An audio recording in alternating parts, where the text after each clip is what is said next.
Chào mừng các bạn nhỏ và ba mẹ đến với chuỗi video đánh vần siêu tốc. Trong bài học ngày hôm nay, chúng ta sẽ học đánh vần cùng chữ bờ siêu đơn giản. Giờ thì chúng ta cùng bắt đầu nào.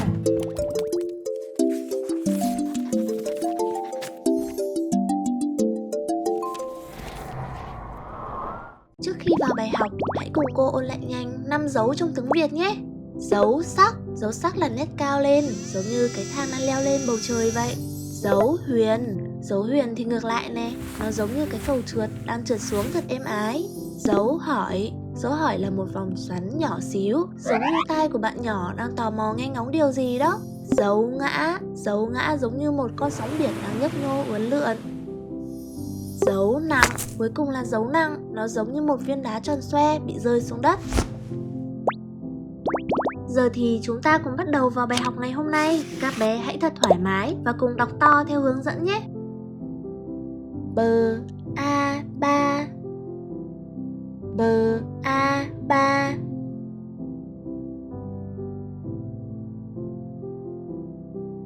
bờ a ba huyền bà, bờ a ba huyền bà.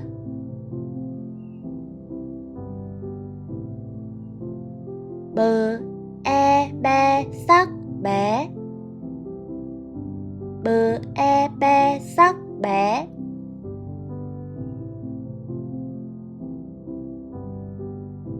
Bờ e be huyền bè, bờ e be huyền bè.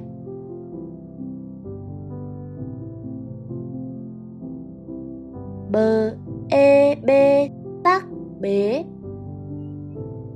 bờ e bê sắc bế.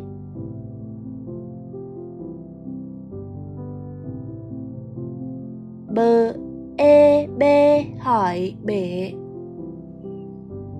bờ e bê hỏi bể.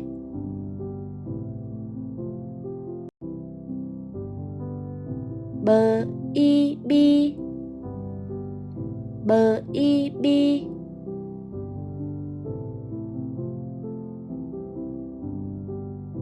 Bờ y bi sắc bí, bờ y bi sắc bí.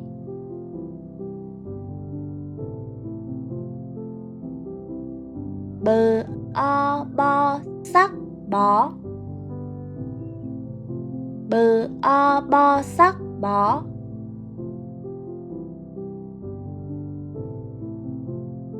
Bờ o bo huyền bò, bờ o bo huyền bò.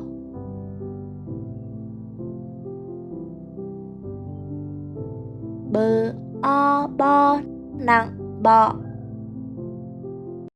bờ o bo nặng bọ.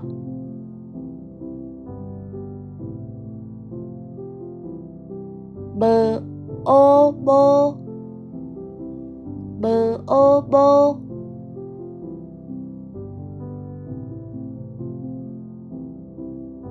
Bờ ô bô sắc bố, bờ ô bô sắc bố.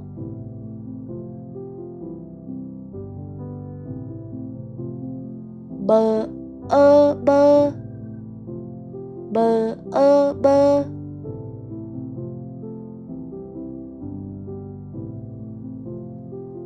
Bờ u bu sắc bú, bờ u bu sắc bú.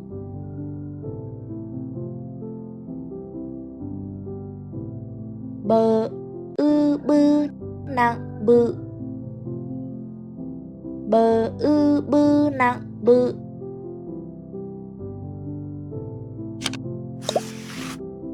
Để cô có thêm thật nhiều năng lượng làm video mới, ba mẹ và các con hãy bấm nút like, ngón tay cái, bình luận góp ý và chia sẻ video này giúp cô nhé. Các con nhớ bấm đăng ký vào chiếc chuông nhỏ xinh bên cạnh để luôn là người đầu tiên vào lớp khi có bài mới nha. Nào, trước khi đến với phần ghép câu, bây giờ chúng mình cùng thì xem bạn nào của siêu trí nhớ nhé. Các con hãy nhìn lên màn hình và đọc lại theo cô thật to, thật rõng rạc một lần nữa nào. 1, 2, 3, bắt đầu! Bờ A3, Bờ A ba huyền bà. Bờ E be sắc bé.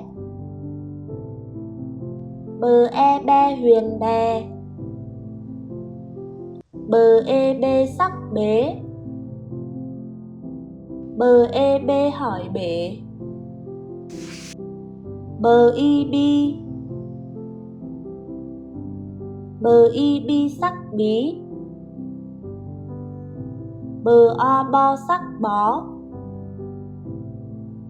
Bờ O bo huyền bò. Bờ O bo nặng bọ. Bờ Ô bô. Bờ Ô bô sắc bố. Bờ Ơ bơ. Bờ U bu sắc bú. Bờ Ư bư nặng bự. Các con ơi, những chữ cái nãy giờ chúng mình học giống như những mảnh ghép vậy. Bây giờ hãy cùng cô ghép chúng lại với nhau để tạo thành những từ thật hay nhé. Sẵn sàng chưa nào? Bờ A ba. Bờ A ba. Ba ba. Bờ E be sắc bé.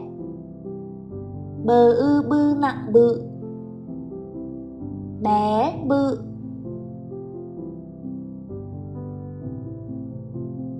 Bờ O bo huyền bò. Bờ E bê. Bò bê.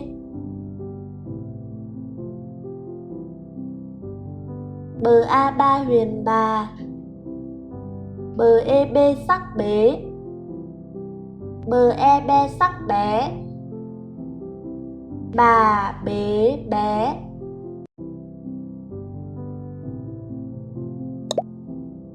Tuyệt vời! Vậy là cô trò chúng ta đã cùng nhau chinh phục tất cả các phần và từ mới của bài học ngày hôm nay rồi. Vì các con đã học rất giỏi và rất tập trung, cô quyết định tặng cho mỗi bạn một phiếu béo ngoan của kênh mình nhé. Các con nhớ đọc lại bài thường xuyên để thành thạo hơn nữa nha. Cô rất tự hào với các con.